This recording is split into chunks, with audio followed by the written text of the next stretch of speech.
எனக்கு கதை சொல்ல தெரியாது. இத்தனை வருஷம் நான் படம் பண்ணியிருக்கேன். எங்கிட்ட திடீர்னு வந்து இப்போ என்னோட சூப்பர் ஹிட் படத்தையே நீங்கள் கதையை நான் சொல்லி கேட்டேன்னு வைங்களேன், நீங்கள் என்னையா படம்னு கேட்பீங்க. இப்போ ஒன்றும் அரண்மனை 4 படத்தையே நான் உங்களுக்கு சொன்னேன்னா அது வந்து உங்களுக்கு பிடிக்காது. அதே நேரத்தில் வந்து நான் ஈஸியாக காம்ப்ரமைஸ் ஆகிடுவேன். ஒரு படத்தில் வந்து நான் பண்ணும்போது ஒருத்தவங்க வந்து இல்லை இப்படி தான் பண்ணணுன்னா ஓகே அவங்க சொல்கிறாங்க, அது சொல்கிறவங்க முக்கியமாக நல்லா இருக்கலாம் இருக்கணும். மேபி அந்த படத்தை இன்வெஸ்ட் பண்ணுற ப்ரொடியூசராக இருக்கலாம், அந்த படத்தில் பெரும்பங்கு வகிக்கக்கூடிய ஒரு கலைஞராக இருக்கலாம். ஸோ அந்த மாதிரி வரும்போது நான் வந்து ஓகேன்ட்டு நான் ரொம்ப சண்டை போடுற கேரக்டர் கிடையாது, கொஞ்சம் அட்ஜஸ்டபிள் கேரக்டர். அப்படி இருக்கும்போது என்ன நான் என்னோட கிராஃப்ட்டுக்கு வந்து அது தப்பு பண்ணுற மாதிரி ஆகிடுது. அதனால் என்ன பண்ணுறேன், கடந்த ஒரு 15-16 வருஷமாக இந்த கலகலப்பு ஒன்றில் ஆரம்பித்து அதனால் மேக்ஸிமம் நான் வெளிப்படம் கூட பண்ணுறதில்ல. ஸோ என்னோட திருப்திக்கு நான் சரின்னு பற்ற படத்தை தான் நான் பண்ணுறேன். ஆனால் அவ்வளோ பெரிய படம் பண்ணும் பொழுது அது என்னுடைய தனிநபர் சார்ந்த ஒரு முடிவாக மட்டும் இருக்க முடியாது. அப்படி இருக்கும்போது எனக்கு அந்த too much of pressure to ஹேண்டில்ங்கிற மாதிரி ஃபீலிங் ஆச்சு. அப்போ வந்து அந்த ப்ராஜெக்ட்டுக்கும் நம்ம உண்மையாக இருக்க முடியல, அதே நேரத்தில் நம்மளை நம்பி நமக்கு அந்த பெரிய பொறுப்பை கொடுத்தவங்களுக்கும் நம்மளால் உண்மையாக இருக்க முடியலைங்கும் போது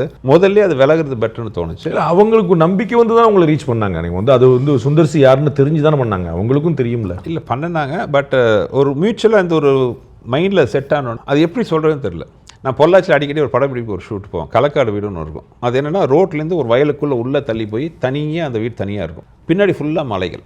இப்போ ஒருத்தன் பஸ்ஸில் வந்து இறங்கி அந்த வீட்டுக்குள்ளே போய் சம்மந்தமே இல்லாமல் அந்த வயலுக்குள்ளே ஒரு வீடு இருக்குது, அந்த வீட்டில் விதவை பொண்ணு இருக்குது, அதுகிட்ட போய் வேலை கேட்குறான். இதுதான் இதுக்கு தலையில் வாழும் கிடையாது.